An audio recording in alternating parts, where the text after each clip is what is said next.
All right. Anthony Rose. Hey, ladies and gentlemen, it's your guy Anthony Rose. This is the Keep Elevating podcast, and I'm here with my brother and my brother What's from happening? another mother, How we doing? Dr. Ty ERIKS. How you doing, brother? I'm doing great, man. Good. Glad to have you in town, my brother. Oh, man, I'm glad to be here, man. Yeah, this is awesome. So we are coming to you guys live for interview number 2. Once again from Gulfstream Brewing Company, brought to you by Snake Bite. You've been an official sponsor of the podcast. Yeah. Through Snake Bite. You had a few of them. We've had a few. We've had a good time, man. So, good, man. Good. So yeah, one, thanks for the hospitality. Oh, 2, absolutely, 100%, anytime. The point of the podcast is to really just highlight my friends who are just elevating in life, doing amazing things. Talk about where you're at, where you've been, how you got here, and just leave the people some tips on entrepreneurship, on business, or whatever. So, well, man, it's a long story. It is. I don't know. We'll truncate it's a long story. it. I'm gonna let you introduce yourself to the people. And sure, absolutely. My name is Ty ERIKS. I'm a dentist. I own a dental group up in Boynton Beach, ERIKS Dental Group, and I am a co-owner of Gulfstream Brewery.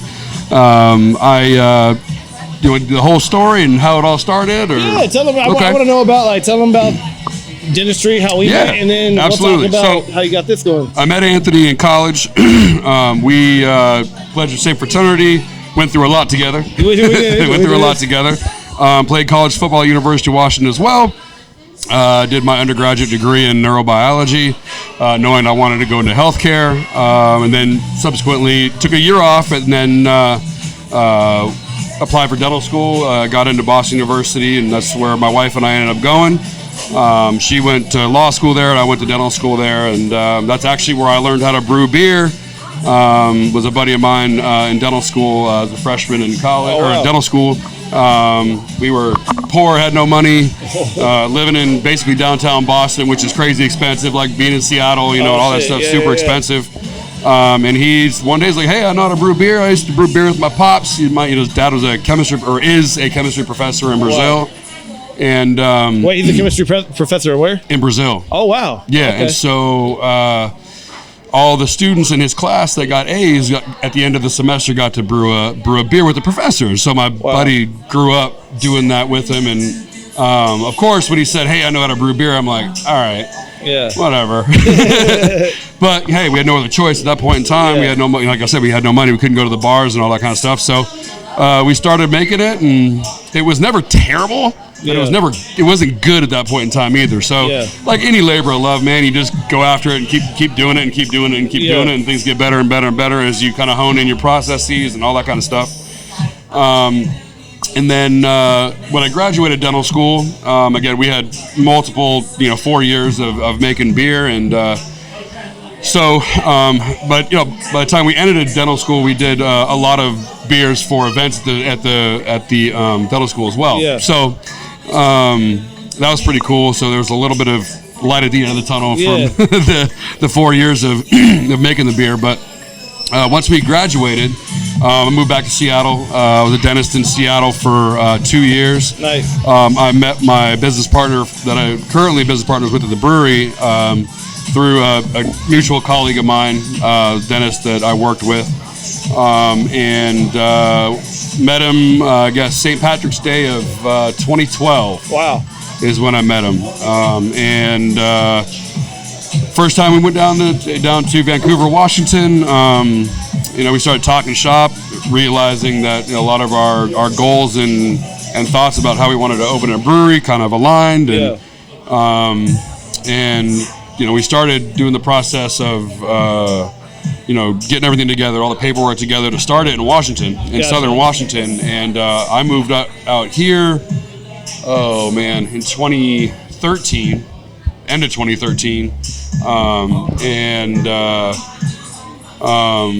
again, like a year flying back and forth, and I asked him to come out here and say, hey man, check out the market here. It's not as inundated with breweries. Might as well come out here and check it out.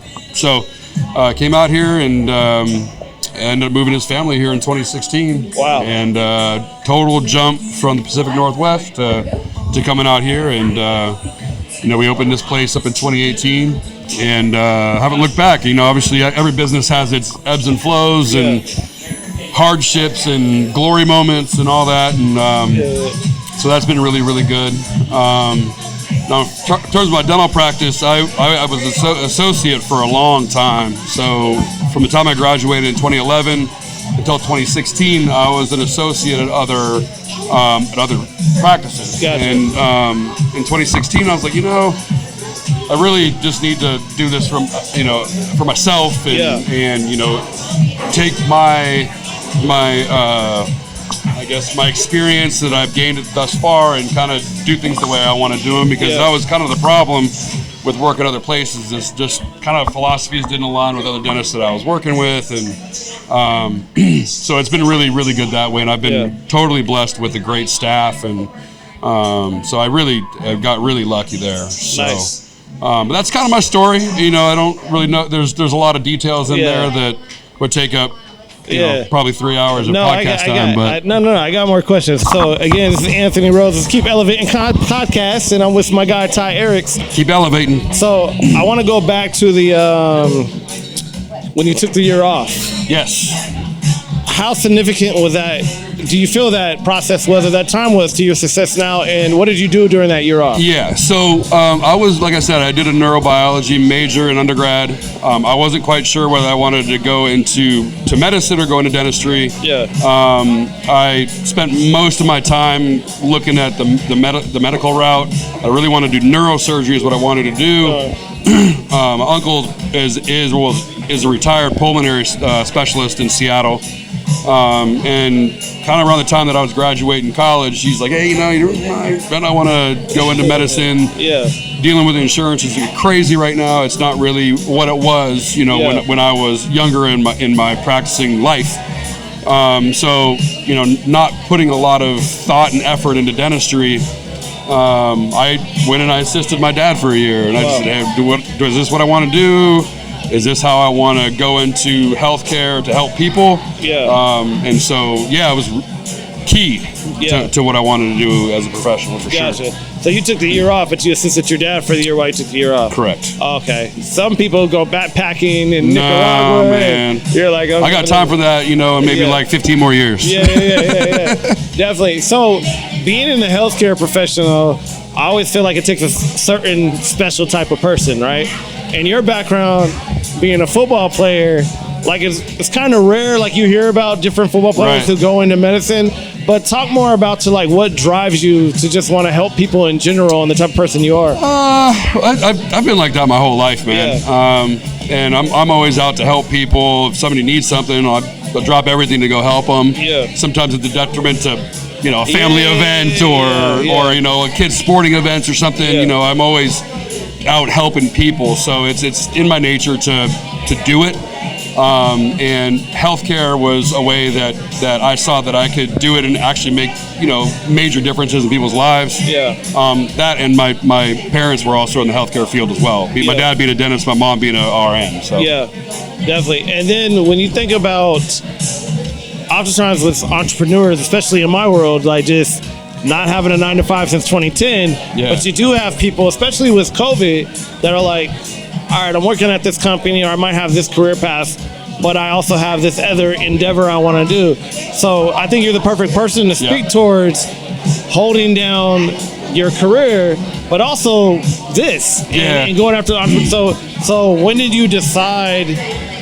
Like, how did you decide that you wanted to also take this on as well, and how did you go about it? Well, that's hard, man. I mean, the whole thing started when I was in dental school, and I started making beer and realized that I am, I always like to cook before that too. So, like making something that other people can enjoy. The Spodies are legendary, people. It's true. We can talk about that later too. But so that portion of it was a driver for me to start this, right? Yeah. Obviously, on top of that, meeting my business partner, who's been instrumental in obviously opening this place as well. He actually quit his job to do this for almost 2.5 years before he actually went back part time. Wow. So there was a lot of sacrifices, man, and a lot of a lot of hardship, man. I mean, like any business starting up, I mean, it's, the growth is not as fast as you want it, and then it happens. Yeah. You know, and so it's cool. It's a cool thing to have happen. But to your point is, you know, when did I know I wanted to do this? Honestly, when I started making beer, man, and wanted to wanted that side of my life to again, not to help people obviously, but to, you know, do something else that people can enjoy. Yeah. And so when you guys found the building and found the space, like, what came first? Was it the idea, the visual concept of what you wanted this to look like, or did you find the space and then just say, oh, okay, I know what we could create within it? Well, it's really funny actually. In 2015, before my business partner moved out here, I used to work up the street here, and I used to drive past this building, and when it was for lease, there was a cafe down the street. Now it's called Milk Money, which you guys ate at. Yeah, we went to Milk Money. But it was a coffee shop before called Warsaw Coffee Company. So, and they did pretty good lunches. We, you know, once a month or twice a month would go there and eat lunch. And every time I passed this place, I was like, man, that'd be a perfect place for a brewery. That'd be a perfect place for a brewery. And so when my business partner ended up moving out here and this place wasn't leased already, we looked into it and were able to kind of solidify the space shortly thereafter. Yeah. And you guys did a lot of custom stuff.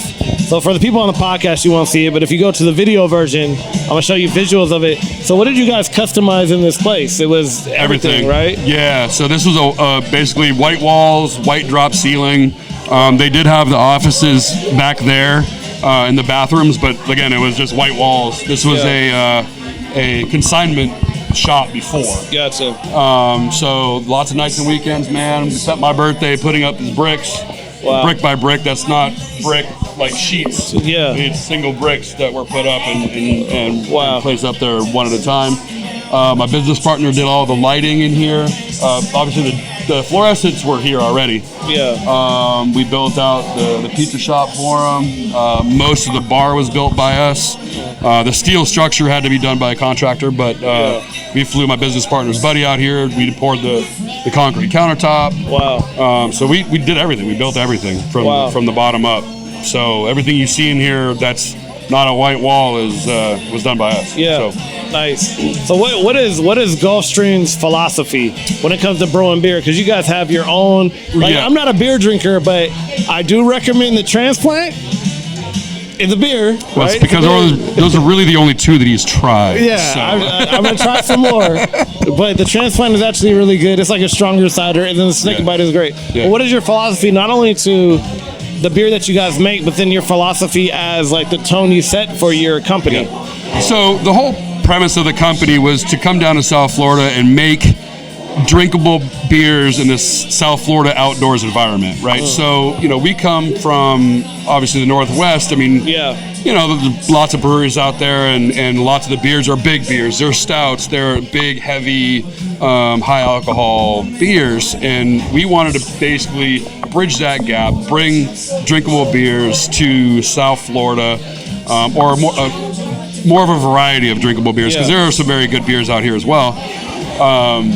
And as a company, that's what we are doing. Now we do make stuff that's for tap room only, that doesn't get distributed, that are a little bit, you know, different, that kind of stuff, higher alcohol beers, that kind of stuff. But in terms of what we distribute, all of those beers are built to be able to drink on a beach or on a boat or whatever. And enjoy them, you know, and not have one and be like, all right, that's it. Yeah. So. And then as far as the culture you guys built, because this is a very it's like a Floridian Cheers in a way. Like I feel like the vibe is just very inviting, but so how did you go about building the culture of this particular business? I mean, honestly, man, it started with our vision of the aesthetics that we wanted to have in here, trying to bring some warmth to basically a white box, you know, and keep it inviting, keep people wanting to stay and chill and have a pizza or, you know, play trivia or whatever, and just kind of like a place, like a destination. Like not a place to stop for a beer on their way to go do something else. Right? Some place you can spend an evening, right? Starts there, and then honestly, as it's grown, it's become its own thing. I mean, back to the patrons that come in here, man. I mean, this thing wouldn't even be a thing without the people that come in here and support us, and that's been huge for us, man. We've had a ton of support by the local community, and and we're very thankful for that. Yeah. And business-wise, what has caused you to keep going? You know, in terms of like, what's been like one of the hardest things you had to overcome? Was it like the work balance between dentistry and this? Was it? No, honestly, I think probably like everybody, the Corona pandemic was difficult, man. I mean, we had to shut down, and again, thank God for our patrons, man. We did a drive-through deal where people could buy beers and pizzas online, or they can drive up and order, and we just had like a big roundabout. Oh wow! Where people could just, you know, keep getting the product, you know, and that's the only thing we could do for almost like 3 months. Yeah. So just the support there that was definitely the hardest thing that we've had to overcome here, and try to be, you know, stay ahead of the curve and you know, keep engagement when we couldn't really have it. You can't have any events. We can't have any of that stuff. So, and the same thing for my dental business. I mean, you know, you're shut down. Yeah. You know, and it gave me a chance to spend more time here, but you know, like it was difficult, man. And every day we had its own challenges. And, needing certain things here, certain things there, and but hey, we got out of it, and again, thankful for my patients and the patrons that come here, that everybody was supportive. Yeah, and last question, what would you say to other entrepreneurs that are looking at whether it's going into dentistry or that part, like their own career when it comes to education, having to stick through all that, or even just opening up their own business? Like, what is some advice that you would give them from I think the major thing, man, is don't wait. I mean, there's no better time than now. Yeah. Right? I hate to bring it back to this, but I mean, when people are planning to have kids, you know, like, oh, we're going to have kids here and here and here. Like, do it, you know? And so, you know, I'm thankful that we, my business partner and I, actually just did it. It wasn't just something that we talked about and made documents for and that kind of stuff. We were, you know, to the wall with everything, you know, and just making sure that you know, we could get it open and get the business rolling as fast as possible. Yeah, you know, so just outwork the doubt. Yeah, I mean, honestly, just if you want to do it, do it. Yeah. And then there's no better time than now. That's what I would say, you know, and never give up. Yeah. You know, there's gonna be things that are gonna knock you to the ground, and there's gonna be things that lift you to the ceiling. You know, it's a roller coaster. Yeah. And you got to be able to deal with those ebbs and flows and navigate your way out of them. Yeah. Right. So just stay positive, and dreams will come true, man. Yay. And where's the best way for people to continue to support both of your businesses? Probably if you come to the website, gulfstreambeer.com or eriksdentalgroup.com. You can see basically all I do with my life on those two websites. Obviously, come into the brewery, have some beers, buy some merch, and we'll be glad to have you. Hey, well, again, I've been Anthony Rose. This is my guy, Dr. Ty ERIKS, the brewmaster. Thanks for having me, man. Thanks for elevating my life, brother. Hey, you know, likewise, brother. So keep elevating. Stay tuned, and we'll have more podcasts coming to you on whatever channel this is. Brought to you by Gulfstream Brewing Company. Yeah. Cheers. Hey. All right. Good stuff, brother. It's good, man. Yeah, appreciate it, man. Natural. Easy enough, you know? Yeah.